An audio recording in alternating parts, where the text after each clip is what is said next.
Assalamualaikum warahmatullahi wabarakatuh. Perkenalkan, saya Sheila dari kelas manajemen proyek 02 dengan kelompok 29 yang akan menjadi pembuka untuk tugas milestone 3 kami, yaitu implementasi sistem monitoring kualitas udara dalam ruangan IAKI di gedung Labtek 5 ITB.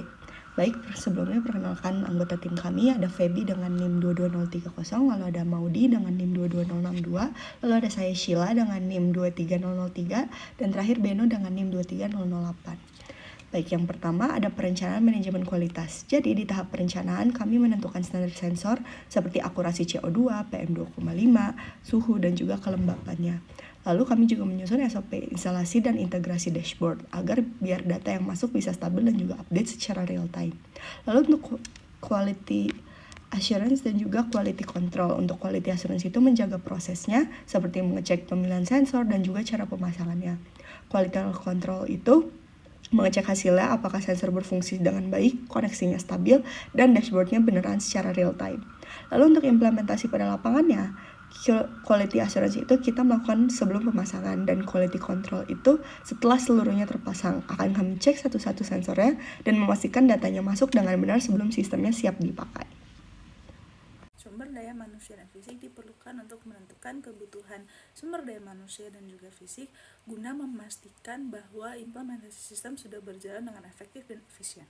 Selanjutnya ada project organizational chart yang isinya itu diantaranya project manager, engineering atau system specialist, ada juga field technician, selanjutnya ada IT atau network engineer, ada safety officer, dan juga quality assurance dan control. Untuk physical resources requirements terdiri dari 4 requirements, diantaranya ada perangkat sensor dan instrumen IEQ, infrastruktur jaringan, peralatan instalasi, dan yang terakhir merupakan sumber daya lingkungan.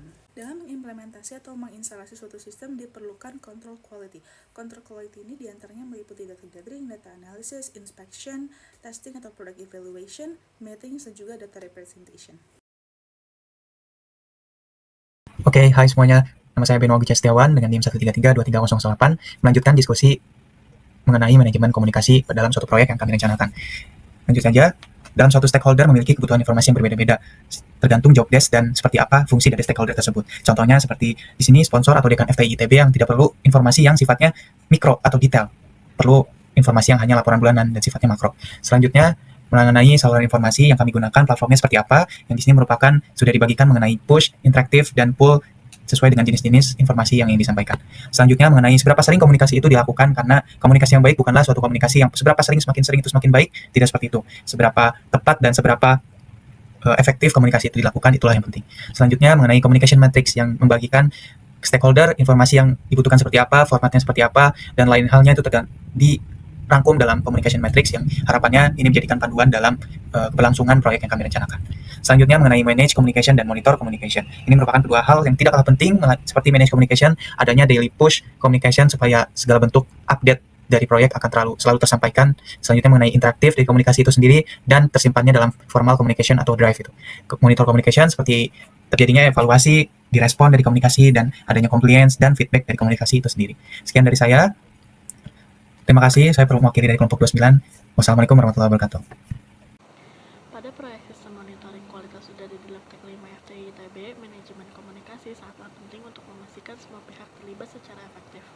Pada slide ini dijelaskan siapa saja stakeholder utama proyek, informasi apa yang mereka butuhkan, media komunikasi yang dapat digunakan, serta pihak yang bertanggung jawab. Setiap stakeholder mendapatkan jenis informasi yang berbeda untuk memastikan proyek dapat berjalan secara efisien. Komunikasi dapat dilakukan secara harian, mingguan, dan bulanan, mulai dari update teknis cepat, monitoring sensor, hingga rapat teknis mingguan dan laporan milestone. Frekuensi ini memastikan koordinasi dapat dilakukan secara tetap konsisten.